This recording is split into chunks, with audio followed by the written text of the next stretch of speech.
I, 40 female, got pregnant young and gave birth to my son 25 years ago. My family was very conservative and strict. I was disowned and kicked out of the house when they found out. My boyfriend then turned tail and ran hours after seeing the first ultrasound. This sounds really sad and awful to say, but I felt incredibly lonely and depressed after losing everyone in my life. I've never told anyone that the reason I gave birth to and raised my son was that I wanted to have at least one person in the world who would love me and let me love him unconditionally. I couch surfed for a while and dropped out of high school to get a job.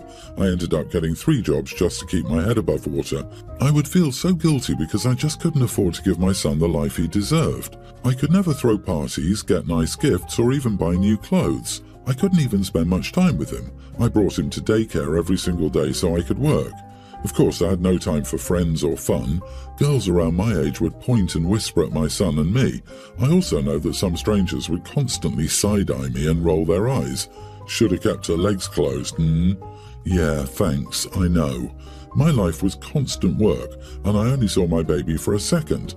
I lost my sense of self. My entire being was simply boiled down to struggling mom. I love my son more than anything, but the first few years after his birth were the darkest time of my life. Eventually, I struggled to earn my GED and go to college. I found lots of success and now make a good amount of money. My husband, who I married later on, does too. We have one daughter, Sophie, teen. Her best friend is Jade, teen female, who visits our home often. She's practically family now.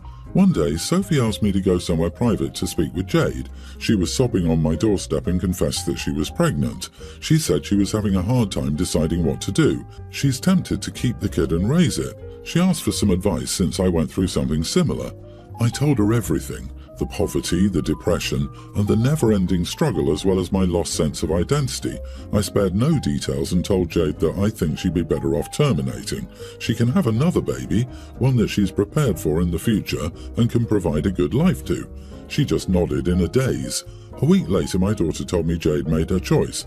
It's a sad but personally wise decision to me, at least.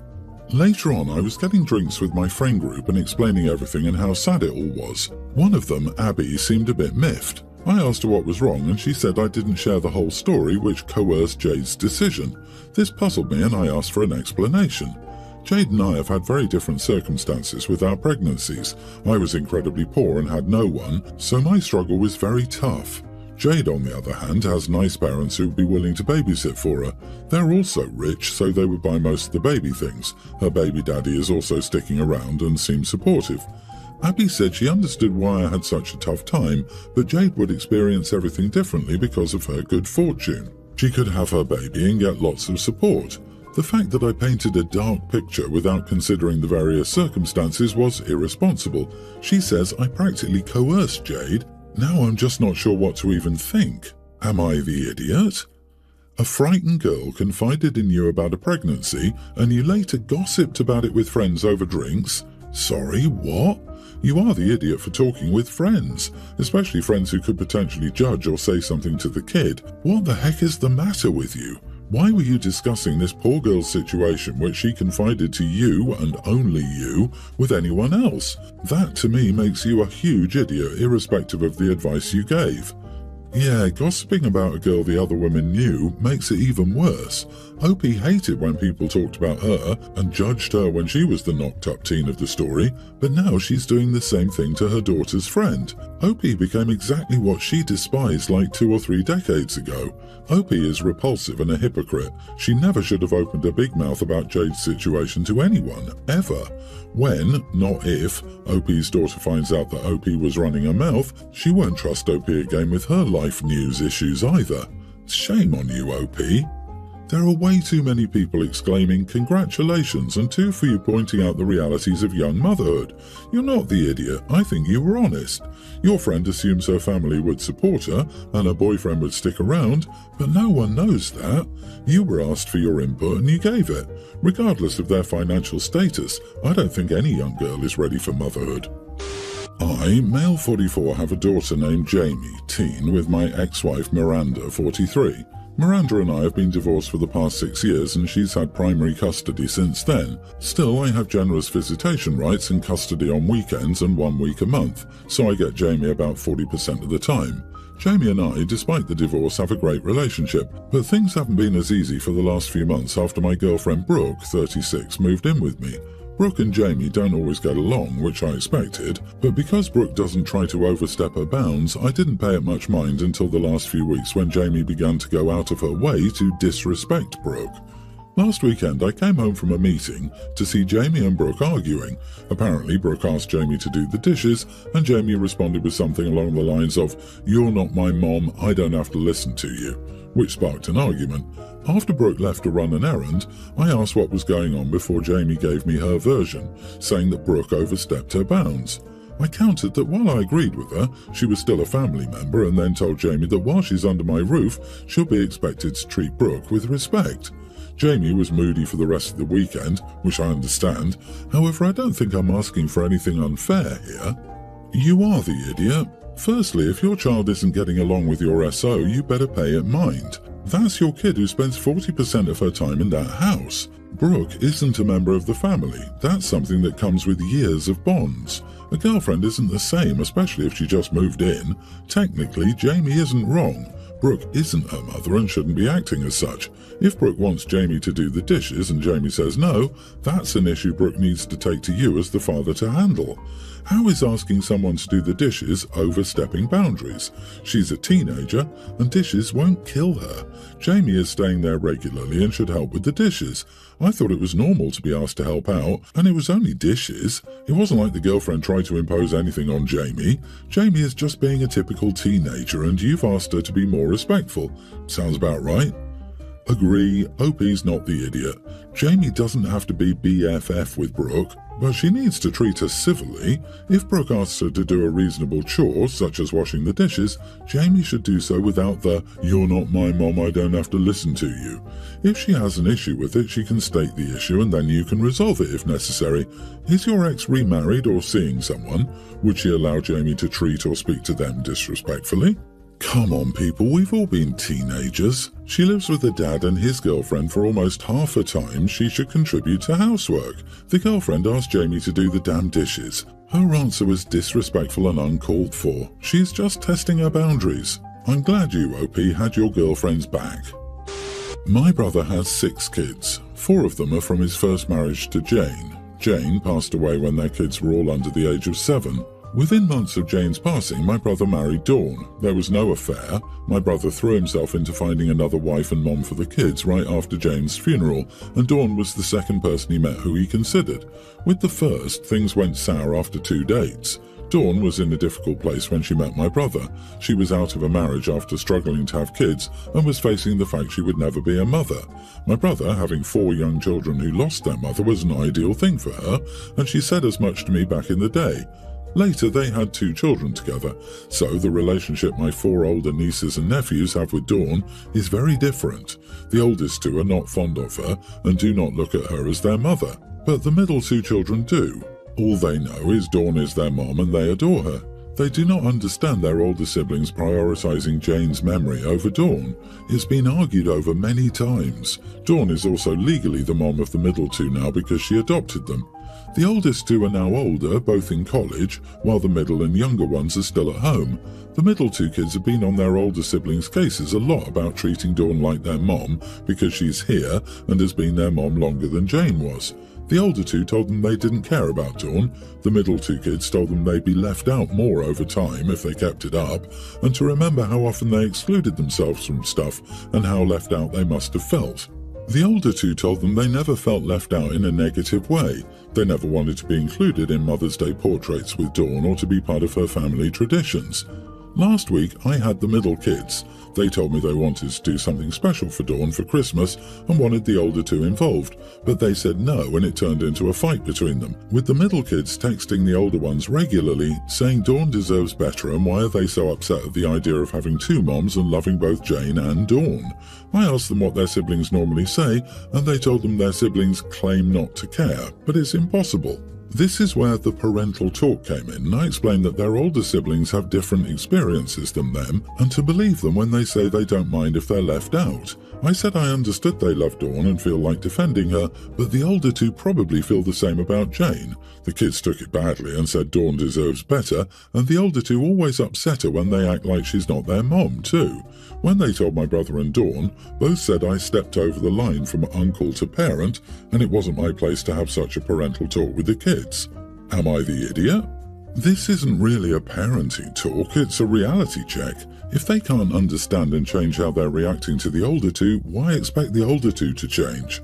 Not the idiot. The best thing that family can do is back the heck up. I agree, that wasn't parental at all, and rushing into a second marriage the way your brother did was bound to be confusing to kids that young, who hadn't had a chance to process the loss of their mom. To ask them just to get over it and accept the new status quo shows a massive lack of empathy from their father and stepmother. The rush to find another wife and mom for the kids created many problems. Add to that, you've met a woman who found it a good thing for her that these 4 children had lost their mom, and you have a recipe for disaster. Jesus, the whole thing feels kind of sterile, like the two of them negotiated a contract rather than a marriage. Yes, I know a marriage is a contract, but this one feels highly impersonal. No wonder the kids have issues. My boyfriend and I have been dating for 2 years. Recently, my beloved Honda Accord died after 320,000 miles, and I had to immediately get another car as public transport isn't an option. My boyfriend began showing me BMWs, and we saw a 2017 BMW 3 Series.